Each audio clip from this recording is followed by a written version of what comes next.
Bonjour mesdames et messieurs, bienvenue à Hebdo4, votre émission qui traite d'informations locales. Voici le contenu de cette édition du 27 janvier. Une nouvelle image pour la MRC de Bonaventure.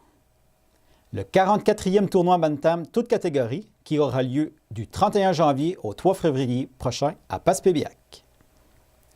Les résultats du 22e week-end de la ressource. Le retour du rallye de la mémoire de la Société Alzheimer avec Louise Dupuis, intervenante à la Société Alzheimer Gaspésie-Île-de-la-Madeleine. Jacques Langelier, coordonnateur au Centre d'action bénévole Gascon-Percé, nous parle de certains services offerts sur le territoire, mais qui semblent un peu moins connus. Il sera question de bénévolat avec Nathalie Bugeaud, directrice du Centre d'action bénévole Saint-Siméon, Port-Daniel. Régent Bastien, le maire de la ville de Passepébiac, nous donne quelques précisions sur les éventuels travaux qui seront exécutés sur un tronçon de la route D à Passepébiac. Première d'une série de capsules à propos du Conseil de l'eau Gaspésie-Sud. Bonne émission à tout le monde! Tout d'abord, la MRC de Bonaventure se refait une beauté. Nous avons donc préparé ce qui suit à ce sujet. Dans une démarche de renouvellement, la MRC de Bonaventure est fière de présenter sa nouvelle image de marque. Cette nouvelle identité visuelle inclut le dévoilement d'un nouveau logo et de différents outils de communication.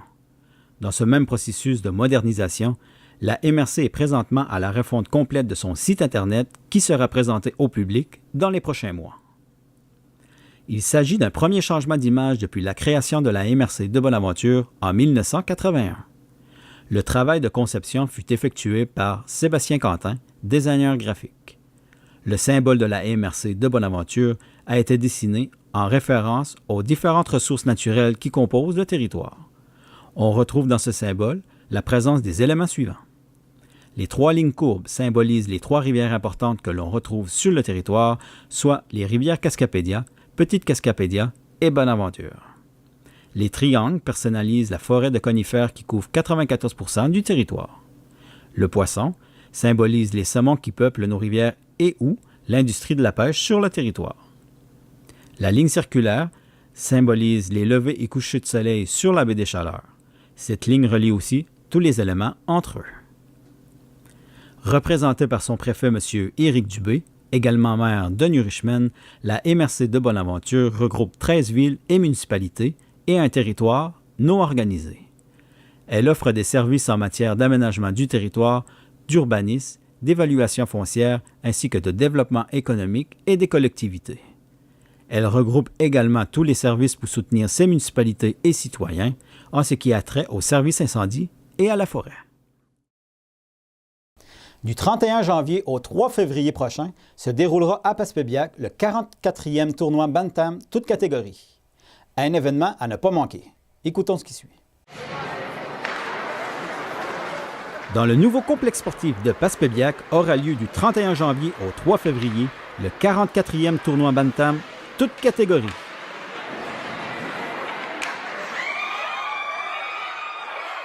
Le tout débutera jeudi le 31 janvier à 17h. Vendredi, le tournoi débutera à 13h. À noter que l'ouverture officielle, par contre, se fera à compter de 19h30. Le tournoi se poursuivra samedi le 2 février à 9h et la grande finale dimanche le 3 février à 8h. À noter que ce même dimanche, une partie pré-novice aura lieu à 14h. Bienvenue à tous et venez encourager vos équipes!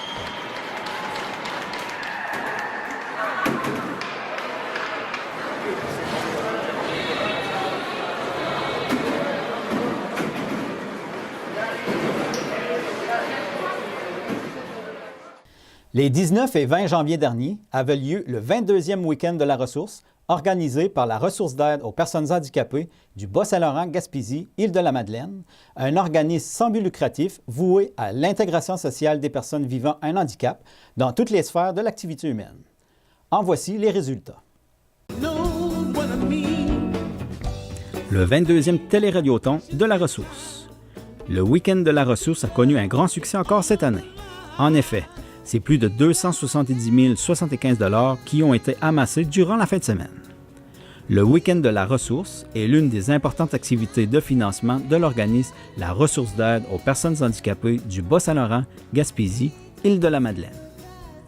Le tout a débuté samedi le 19 janvier dernier par le show à la salle Desjardins TELUS à Rimouski devant environ 500 spectateurs. Marco Gagliari, Dave Richer, Kevin Parent, Radio, Helen Protter, Pascal Picard et Yves Lambert se sont succédé la scène sous la direction musicale d'Alexis Dumais. Le spectacle capté par Nous TV de Cogeco a été diffusé dimanche le 20 janvier dernier sur les ondes des télés communautaires de notre grand territoire. Des bénévoles ont contacté les donateurs tout au long de cette journée. La ressource tient à remercier chaleureusement ses partenaires majeurs, Cogeco et Mégasan, tous les commanditaires et collaborateurs, les donateurs, les artistes et artisans, les médias et bien sûr les fantastiques bénévoles de toutes les régions. Il y a de quoi être fier du travail accompli et des résultats obtenus malgré la mauvaise température qui a sévi partout et qui a obligé la fermeture prématurée des centrales téléphoniques et qui a aussi empêché certains bénévoles de se présenter. Voici les résultats par région.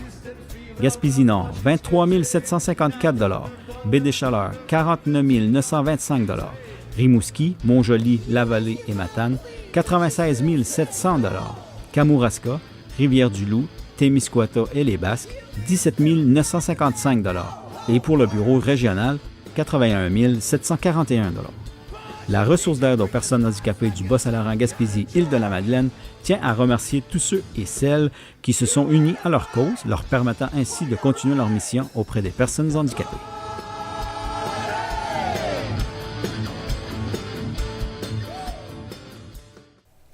Les activités de financement de la marche Alzheimer commencent partout sur le territoire. Avec le retour de ces activités, c'est également le retour du Rallye de la mémoire.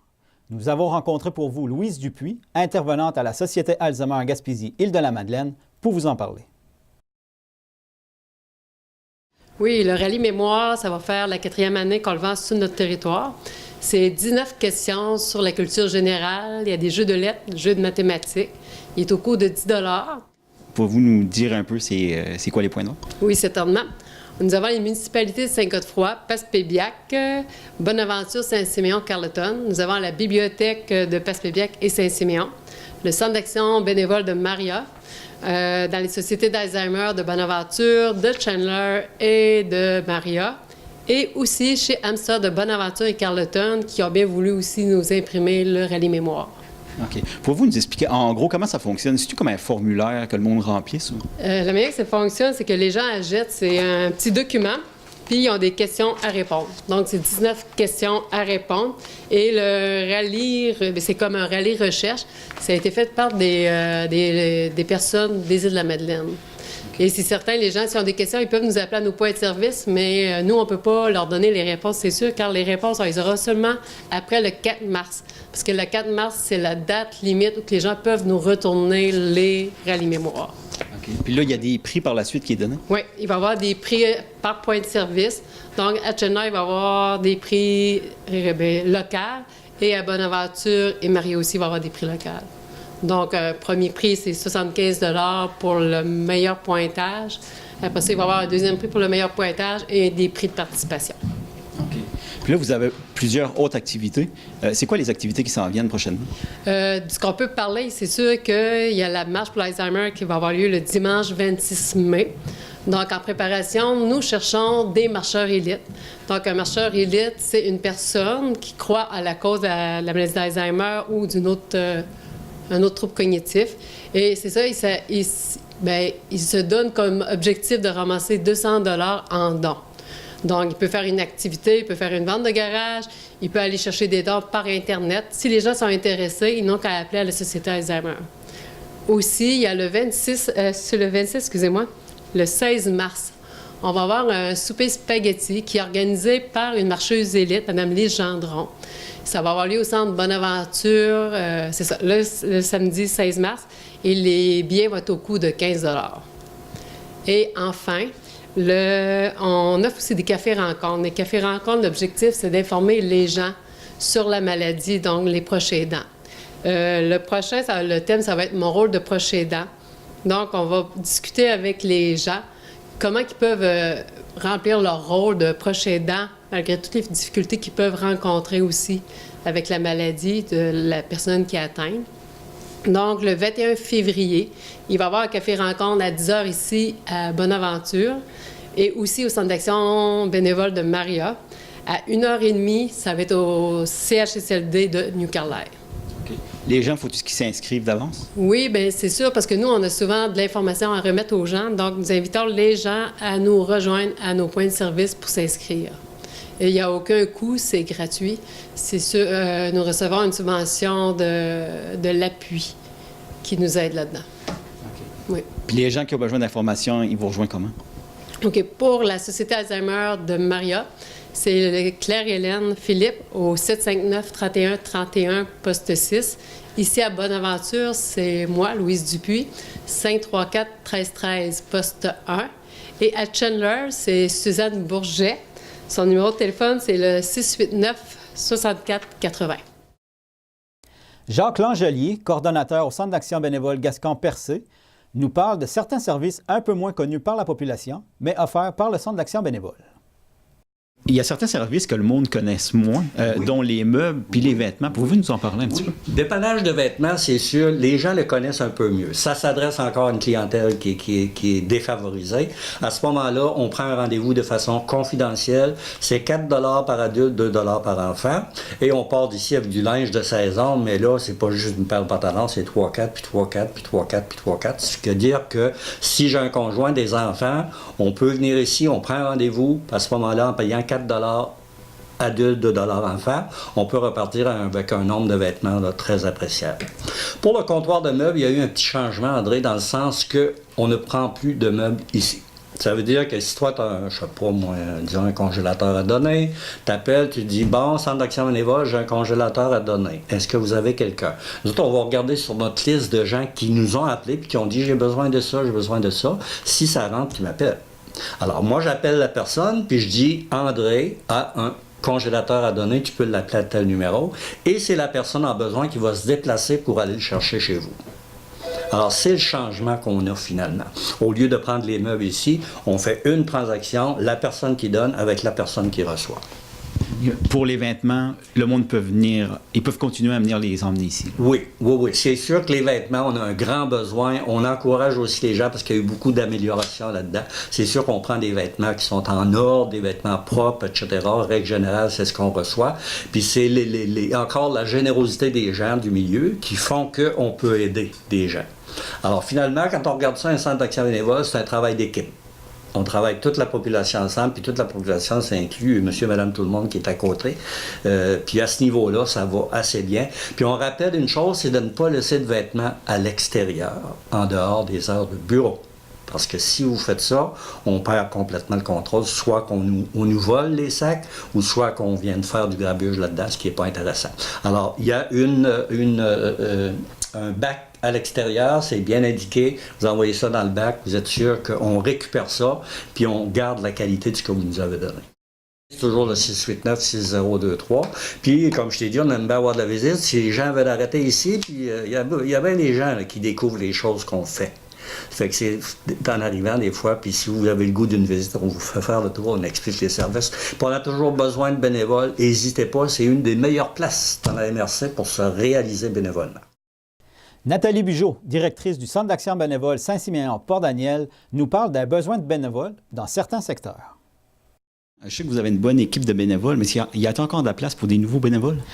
On a toujours de la place pour des nouveaux bénévoles. Ça, c'est important de le dire. Je pense, entre autres, chez nous, au Centre d'action bénévole Saint-Siméon-Port-Daniel, où on a des besoins présentement. Par exemple, du côté de l'accompagnement transport médical, on a des besoins dans certains villages. Entre autres, je pense à Passepébiac, New Carlisle, le secteur là, Chigawa, Copetown, Saint-Godefroy, là, qu'on recueillerait quelques bénévoles dans ce secteur-là. Port-Daniel aussi. Je vous dis, on a vraiment besoin un peu partout au niveau de l'accompagnement transport. Je pense aussi du côté de la livraison de la popote roulante.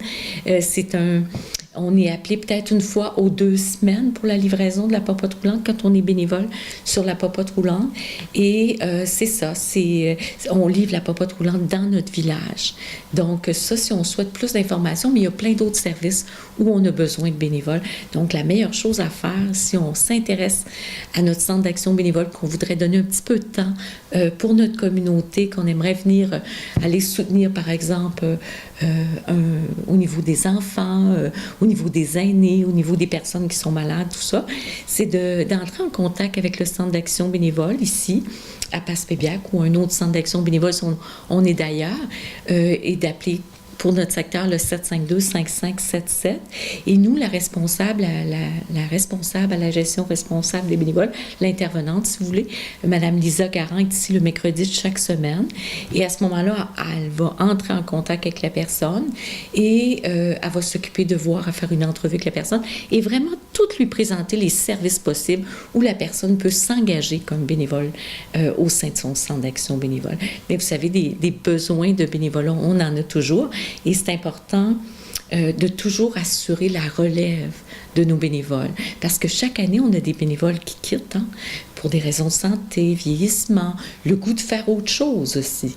Et chaque année, nous, on doit recruter des nouveaux bénévoles pour, si vous voulez, remplacer ces bénévoles-là qui quittent.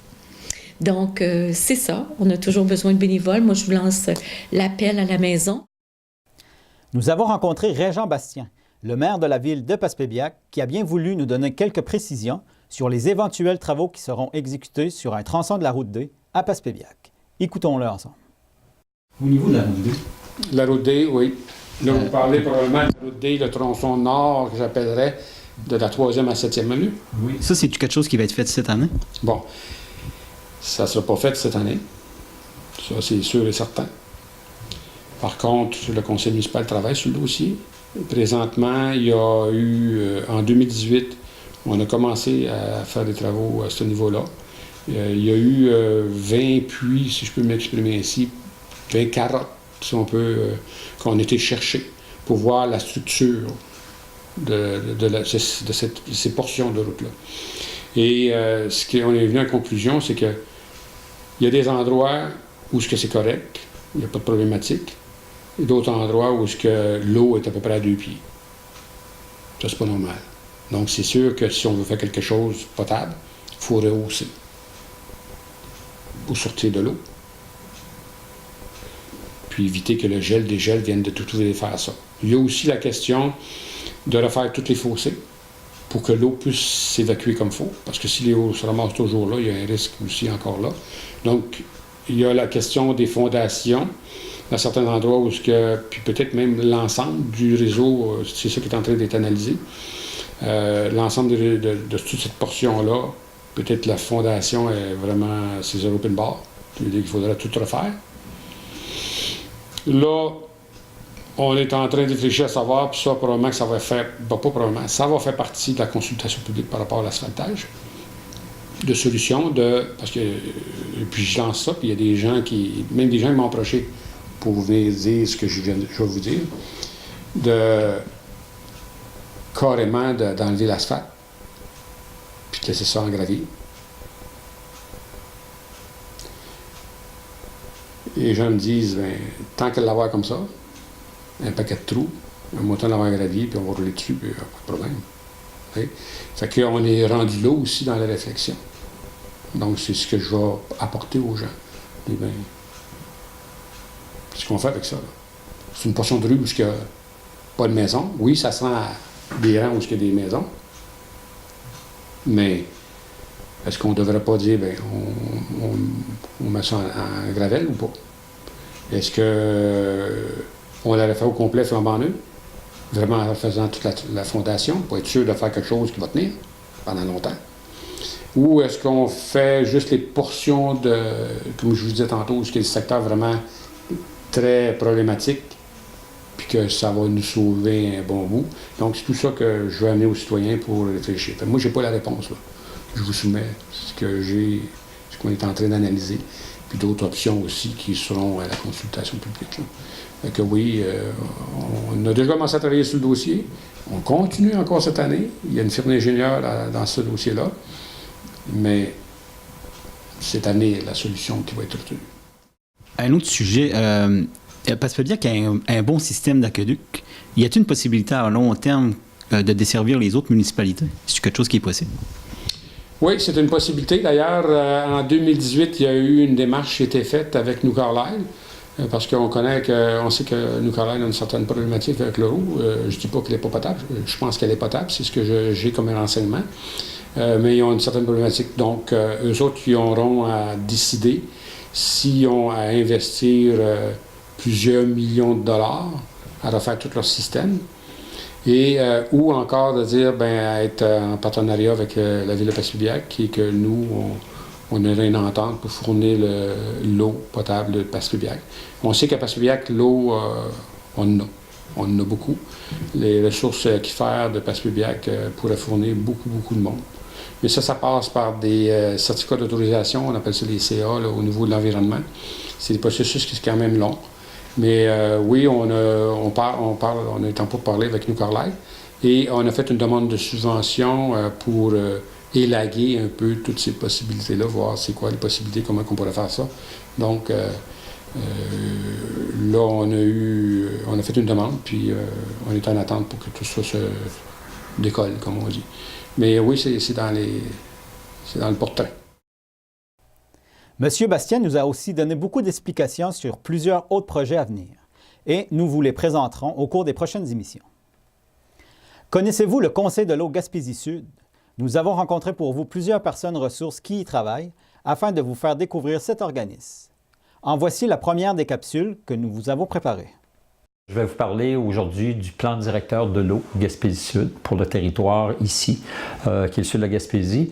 C'est un territoire assez vaste. On voit ici la carte qui montre le territoire, et ça correspond essentiellement à cette partie-là, ici.